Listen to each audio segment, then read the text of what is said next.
In all of Shonen manga, which character has the most tragic death of them all, and why is it this man, Gin ICHIMARU from BLEACH?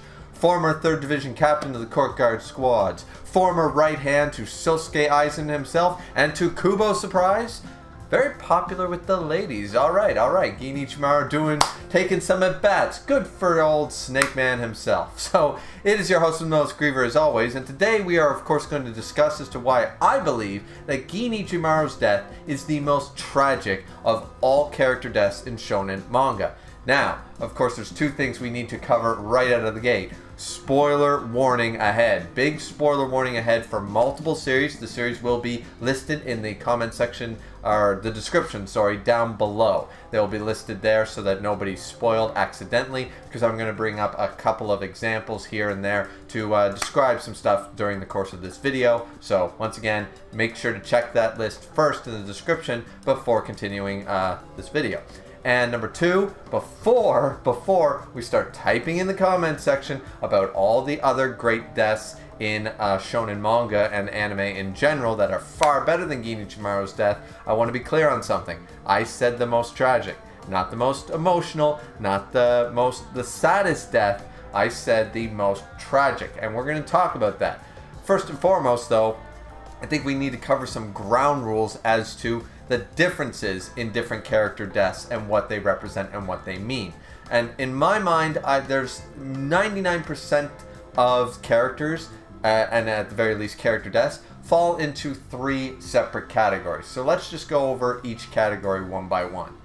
So the first category I've dubbed the hero death. Characters who are heroic in nature, morally good, as it were. Mentor characters, side characters, main cast characters, everyone who is, of course, beloved inside the series and usually outside of it. Examples of this would be, of course, Maze Hughes from Fullmetal Alchemist, Whitebeard and Ace from One Piece, Ichiro from Toriko, Jiraiya from Naruto, a lot of these type of characters, right? So that's the first category. Now the second category, though a little bit harder to name, I'm just going to go with the morally gray villain death category, and this sort of includes anti-hero deaths as well. Examples of this, the easy ones would be Piccolo and Vegeta respectively from DragonBall Z. You have Lelouch from Code Geass.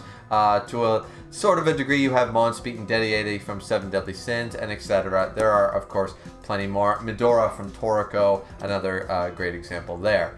And then the final category we have is the third category, which is just straight up villain deaths. So characters that don't have a rhyme or reason for what they do other than just being at the core, being evil. Great example using Dragon Ball Z again, using the classic, we have Frieza. Frieza is just, Frieza is just rotten to the core from the beginning, and when he dies, no one sheds a tear. He's a villain through and through. The Demon King from Seven Deadly Sins is another example of that. Some of these characters are just evil at the end of the day. There is an argument for why Naraku from InuYasha does what he does by the end of the series. Kagome sort of comes to a bit of an understanding as to why Naraku did so many nefarious things. Not excusing them or forgiving them, but you know, there is a lesson there, though I would still probably heavily lean Naraku into this category as well. Just basically evil through and through, regardless of what ends up happening to the world around them or anything else. So now that we've covered those three categories now, let's just talk about which one Gin ICHIMARU fits into. Now, as I've already said, I believe that nearly all character deaths, especially in shonen anime and manga, can fall into one of these three categories of character deaths. Gin ICHIMARU, however, where would you decide to place him?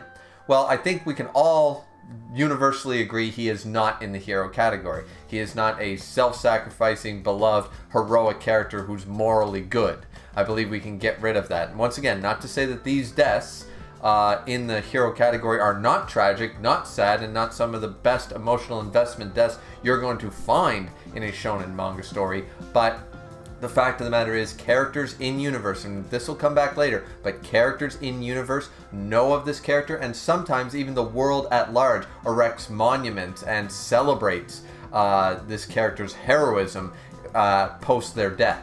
So they are beloved by the people, the characters within the universe, beloved by us, the readers. So that category clearly doesn't fit Gin. But we'll come back as to why the hero one is already X'd out not just for Gin not fitting into that category, but why that is not nearly as tragic as Gin's death, of course, in Fate Katakuri Town arc.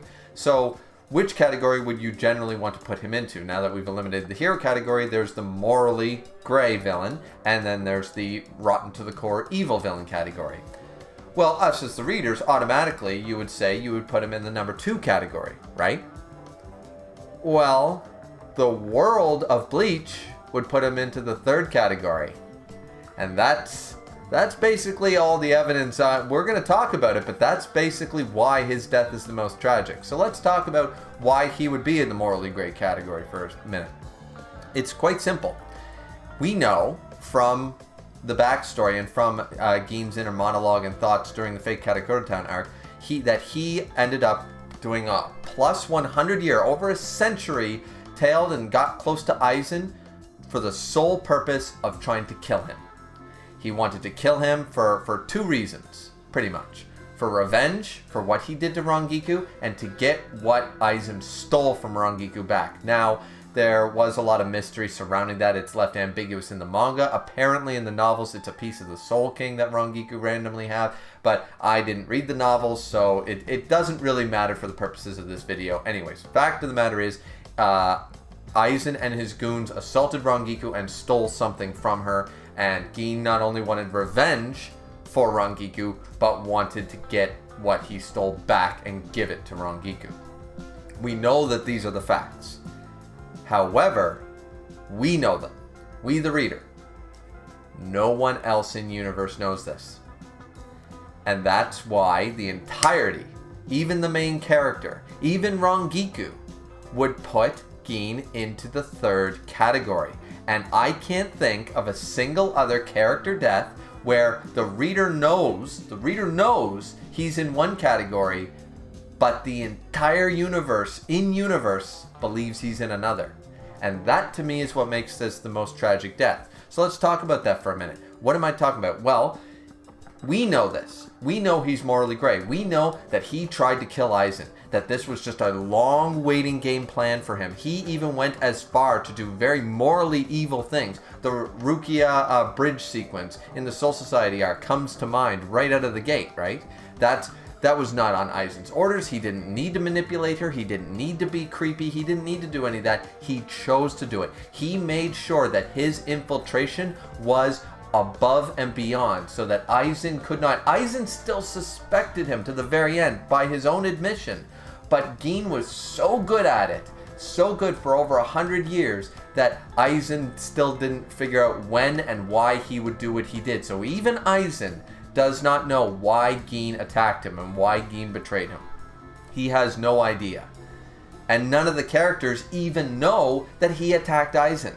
And that's what makes the tragedy, is that a lot of sidekick characters or right-hand man to villains and stuff, eventually, in a lot of manga stories and a lot of fiction, turn on the main antagonist. They turn on them and they attack them and stuff. And usually the main cast finds out. That character usually ends up dying to the main villain's hands, and it's sad, and they end up, can I, talk to you one last time, and all these, emotional things between the main character and the side character who have probably battled and duked it out and stuff. The right hand to the villain, they've always clashed and stuff, and now it's like, you were a true warrior and stuff. There's a level of understanding usually when that character does such a thing.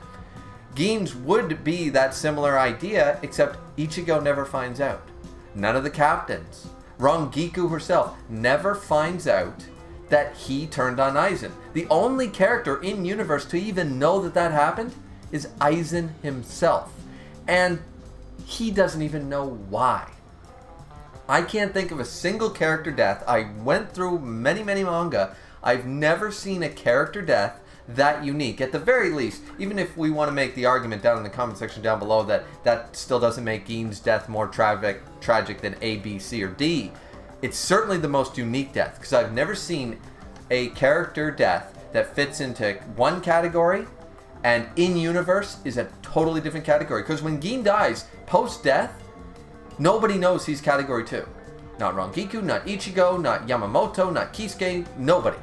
Nobody knows that. And even Aizen does not know that. Aizen has no idea why he betrayed him, just knew that he did and knew that he would eventually. but he has no concept of any reason as to why he did it.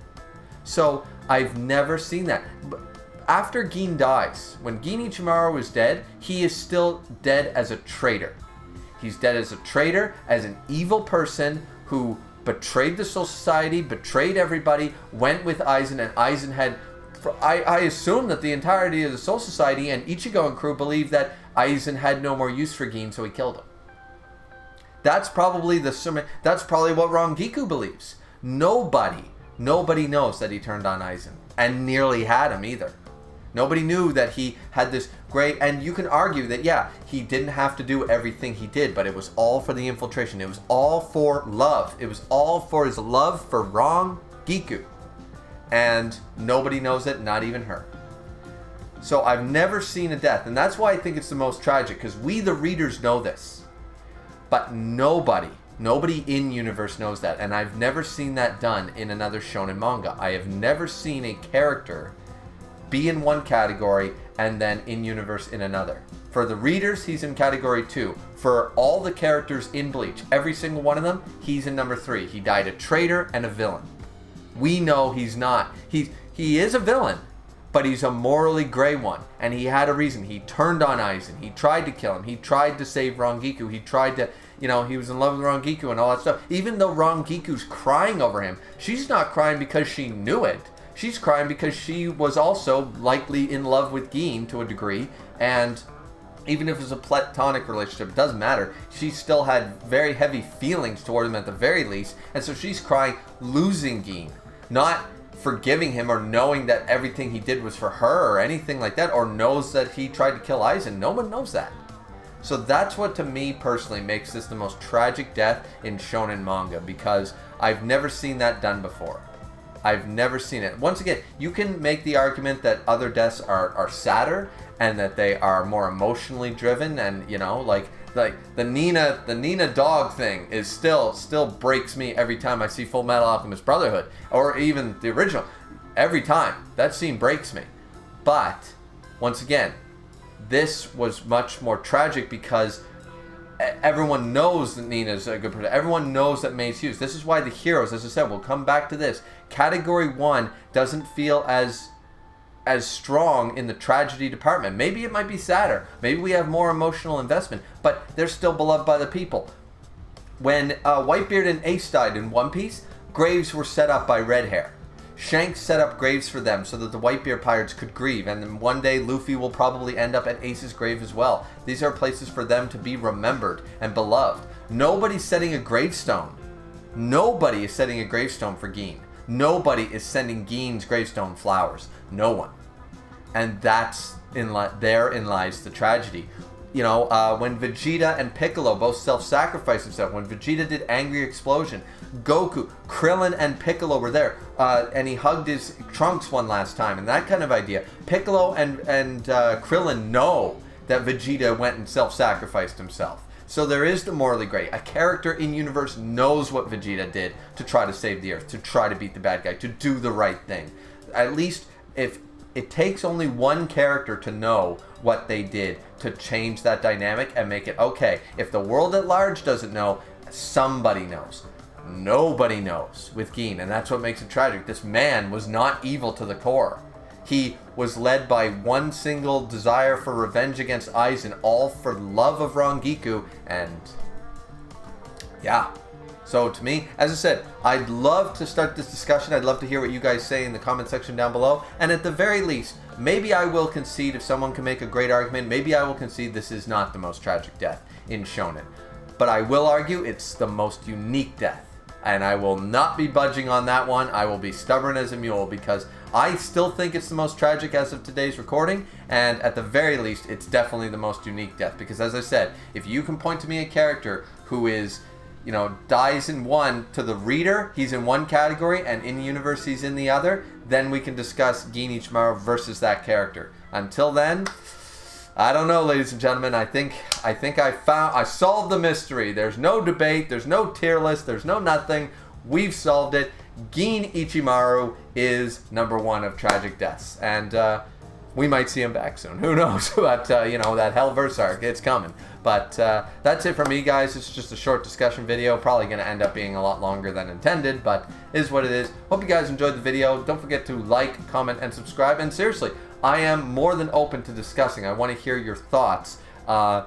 Which character death do you believe is the most tragic? Do you believe in my assessment, or do you not? Do you think my assessment and my categories are flawed in some way? Let me know that down in the comment section as well, and we will see you guys back here next time for the next one. Hope you guys enjoyed. Sayonara. Have a good one.